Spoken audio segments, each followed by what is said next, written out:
E aí pessoal, hoje eu quero compartilhar com vocês sobre a família do pastor. Eu tô com esse livro aqui do Brian e da Kari Croft, A Família do Pastor, um livro que eu fiz a leitura no final do ano passado, início desse ano, e foi um livro abençoador. Então, se você quiser saber a minha experiência, isso aqui não é um review do livro, não é uma crítica, nada, é simplesmente a minha experiência de fé e como eu fui fortalecido fazendo essa leitura e sendo levado a reflexões muito importantes, tanto para minha vida como pastor, mas também como homem, como líder da minha casa.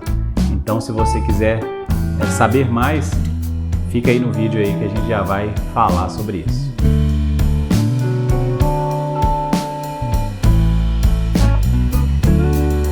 Então, gente, vocês estão percebendo que eu estou no novo cenário aqui, estou no escritório aqui na igreja. A gente conseguiu reformar um espaço aqui que estava sem utilização e aos pouquinhos a gente está chegando no jeito, falta fazer algumas coisas, depois eu mostro tudo para vocês, mas o assunto de hoje é falar sobre este livro aqui. Gente, esse livro aqui, ele não é um manual de regras, de receitas mesmo do que é uma família, né? Uma definição exata, ordenada de o que é uma família do pastor, o que deveria ser a família do pastor. Na verdade, isso aqui é um relato muito sincero, um relato profundo de um pastor, o Brian, né? Ele não é o Brian do Velozes e Furiosos, mas o Brian Croft. Ele foi um pastor por 17 anos, hoje ele ajuda em igrejas sendo revitalizadas, né? Faz alguns trabalhos nessa área, já escreveu mais de 20 livros, e esse livro aqui eu consegui ele na Conferência Fiel. Depois eu vou falar para vocês sobre isso certinho. Mas é um livro de um pastor compartilhando sua vida, né? Suas experiências, aquilo que ele aprendeu,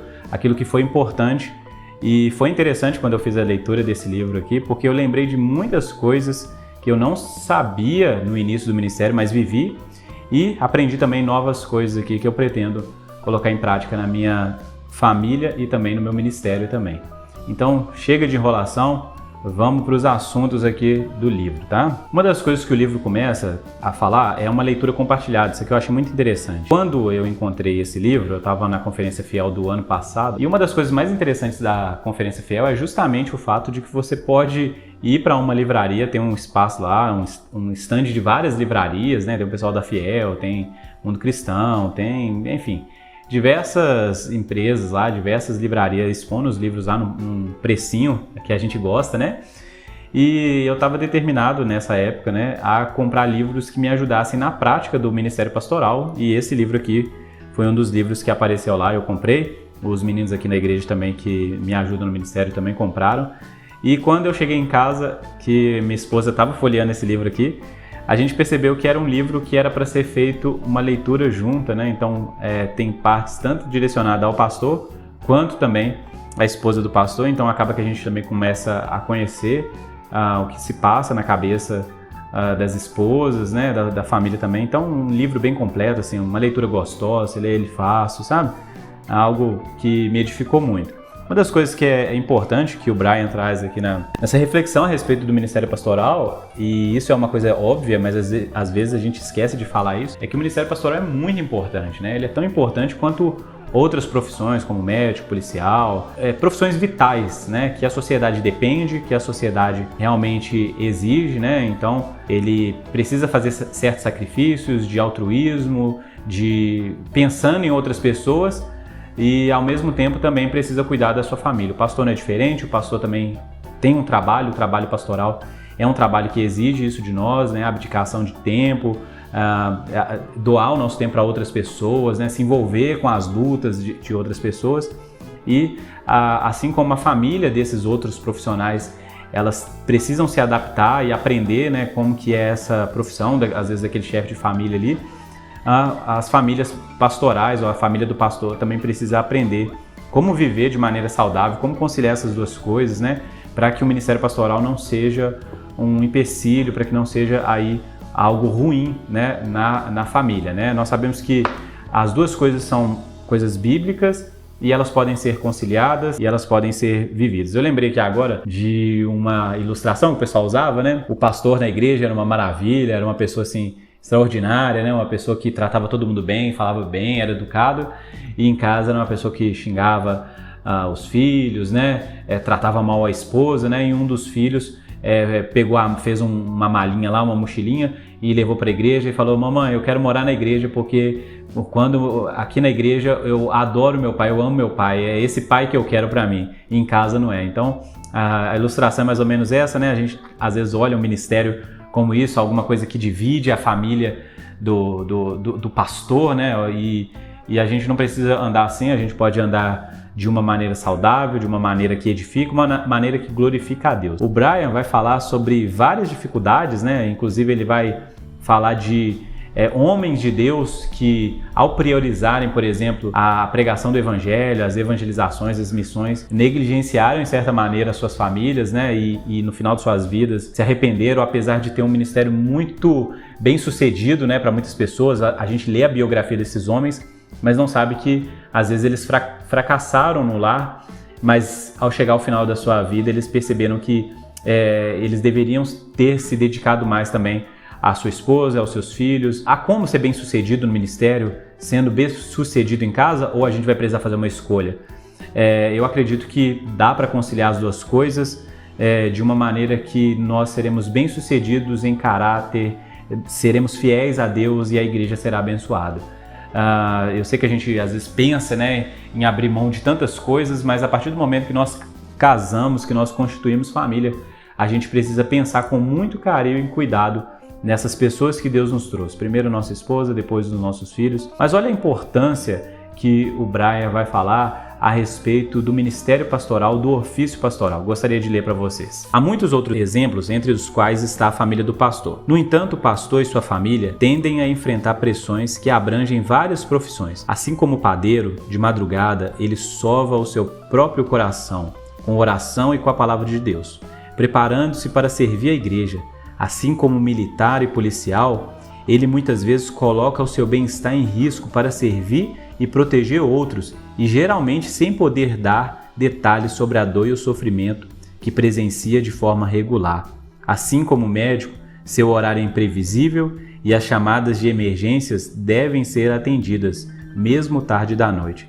Assim também como acontece com o executivo, as reuniões e as atividades da igreja se transformam em horas longas e cansativas. Assim como a vida de tantos outros, a do pastor é uma vida cheia, ocupada e cansativa.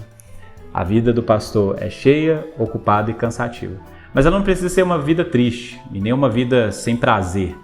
A gente sabe que é verdade, a vida do pastor é atarefada, os horários são malucos, às vezes isso exige muito de nós psicologicamente, às vezes a gente não consegue compartilhar todos os sofrimentos, às vezes a gente escuta pessoas e às vezes a gente não encontra quem possa nos escutar. É verdade, nós temos muitas dificuldades, muitos desafios, mas a vida pastoral, ela é uma vida que existe deleite no Senhor. É um privilégio e um prazer fazer parte desse ministério, poder pregar para o povo de Deus, ajudar na edificação da igreja, amar aquilo que Jesus tanto amou ao ponto de entregar a sua vida. É realmente um ofício que a gente pode dizer que é um privilégio trabalhar na obra de Cristo como um pastor. Nossas famílias precisam entender isso, nossas esposas precisam entender isso, nossa igreja precisa entender isso, as pessoas em volta precisam entender isso.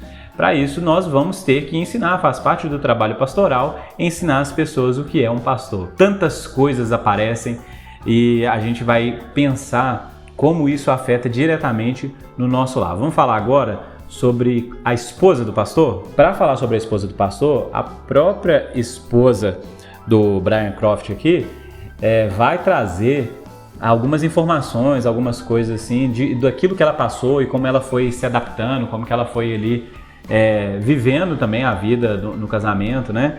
E ela fala sobre muitas coisas interessantes. Primeiro que a mulher do pastor é a principal aliada que nós temos, né?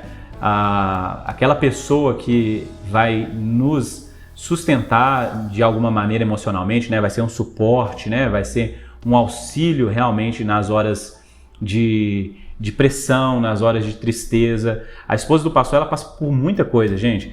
É aquela coisa, né? O pastor normalmente está em evidência, as esposas nem sempre. Às vezes as esposas são super exigidas, né? Como o pastor prega, ensina e sabe tudo de teologia, as esposas também deveriam saber tudo e pregar e falar. E a gente sabe que nem toda esposa de pastor faz isso. Muitas esposas de pastor se concentram no seu trabalho de criação dos filhos, às vezes tem um trabalho fora de casa e isso tira dela o tempo que ela poderia estar fazendo uma outra coisa. As esposas normalmente, como elas estão ali no meio da igreja, às vezes elas escutam críticas a respeito, às vezes ela viu seu marido preparando um sermão a semana toda, orando pela vida das pessoas, se dedicando aos estudos, e ao final do sermão, às vezes elas escutam uma pessoa ou outra criticando uma coisa, falando mal, ou às vezes o pastor orando para aconselhar uma pessoa e aquela pessoa que foi aconselhada desobedecendo, e a frustração do seu marido. As mulheres vivenciam isso e, ao mesmo tempo, estando ao nosso lado, né? Sem contar também a tarefa da educação dos filhos, né? De como dar aquela explicação de por que o pai tem que trabalhar em dias como sábado, domingo, às vezes ficar um pouco até tarde. Como a esposa lida com todas as situações, nós sabemos que é bem difícil. Um pastor deve valorizar isso, deve compartilhar com a sua esposa questões a respeito daquilo que ele está fazendo. Claro que a gente não entra em todos os detalhes, né? A gente não precisa trazer a carga negativa do ministério para nossas esposas, mas nós podemos dizer sobre os planos, sobre o que nós estamos pensando, abrir o nosso coração, pedir opinião, conselhos. Quem melhor para nos ajudar do que essa pessoa que se casou com a gente, que tanto nos ama? Então, esse é um ponto muito importante, de que nesse livro eu vi que como a esposa do pastor vive também parte do ministério pastoral, mesmo sem o título. Mesmo sem o título, ela está ali nos bastidores, fortalecendo, aconselhando, e é muito fundamental que haja esse diálogo, essa troca de ideia, para que não haja uma sobrecarga nem na esposa do pastor e nem no pastor. Cara, Croft, ela diz uma coisa que é muito interessante. Ela fala assim que o lar deveria ser esse ambiente seguro, né, onde o pastor volta para sua casa e encontra realmente um lugar onde ele pode compartilhar, onde ele pode descansar, onde ele pode realmente levar aquilo como um porto seguro, né? Esse papel de criar um porto seguro é tanto um papel do pastor, com as suas atitudes, dando previsibilidade para sua família, quanto também da esposa, ajudando os filhos a entender a missão do seu pai, a esposa também participando da vida aí do seu marido. A Cara vai compartilhar aqui nesse livro várias experiências e coisas que realmente fazem sentido. Eu vejo isso muito na minha esposa, como ela lida com o meu ministério, como ela me ajuda e auxilia nisso também, me incentivando, como que a gente poderia melhorar essa relação, como que a gente poderia incluir mais nossas esposas nas nossas atividades, como que a gente poderia trazer todas essas informações e dar mais segurança ainda para essas esposas. No finalzinho do livro, o Brian Croft ele vai compartilhar algo que é muito interessante a respeito do papel da mulher no lar, né, da mãe no lar. Ele vai compartilhar uma história da mãe do Spurgeon, de como essa mulher era dedicada com o evangelho, como ela cuidava dos filhos, educando, como ela preparava os filhos delas para receberem a Cristo e alertarem a respeito da salvação e do perigo do inferno. O Spurgeon, na sua vida adulta, vai lembrar dos ensinamentos da mãe dele e vai glorificar a Deus e vai dizer que isso foi fundamental para a vida e ministério dele. Olha só, nós pais precisamos pensar sobre isso, né? A família do pastor, ela também é constituída de filhos, né? E a gente precisa, tanto o marido, tanto o pastor que cuida da igreja deve também olhar para os seus filhos e cuidar dos seus filhos, né? Inclusive é uma coisa assim até óbvia, né? A esposa do pastor também é ovelha da igreja. Os filhos do pastor também são ovelhas da igreja e o pastor deveria dar tanta atenção à igreja quanto também aos seus filhos, para que todos recebessem o evangelho. Então alguns pastores acham que só pelo fato dos filhos acompanharem nos cultos, em grupos de crescimento, etc., tanto a esposa quanto os filhos eles vão aprender ali por osmose, que não há nenhuma necessidade de ser intencional, mas é pelo contrário, nós precisamos ser intencionais. Nos reunir com as nossas esposas para orar, para ler a Bíblia, com os nossos filhos, marcar horários e dias regulares para isso, conforme, obviamente, eles vão crescendo, conforme a idade deles. Nós precisamos também tratar de planejar o discipulado na nossa casa, o culto cristão, ser realmente um exemplo e um suporte e um pastor e líder também nas nossas casas. É claro, a gente não está falando aqui que apenas o pastor ou o marido deve ser o sacerdote da casa, todos nós somos sacerdotes, graças a Deus por isso, mas existe sim uma responsabilidade de liderança que é dada a nós homens. Liderar pela palavra, liderar pelo sacrifício, liderar pelo serviço. Essa é a nossa responsabilidade. Quando eu estava lendo esse livro aqui, muitas vezes eu fui constrangido, inclusive eu fui muito questionado, porque algumas coisas eu estava falhando e isso me levou a orar e a pedir a Deus que mudasse o meu coração para que eu pudesse ser realmente um pastor melhor para a minha igreja, mas também um marido melhor para minha esposa e um pai melhor para os meus filhos.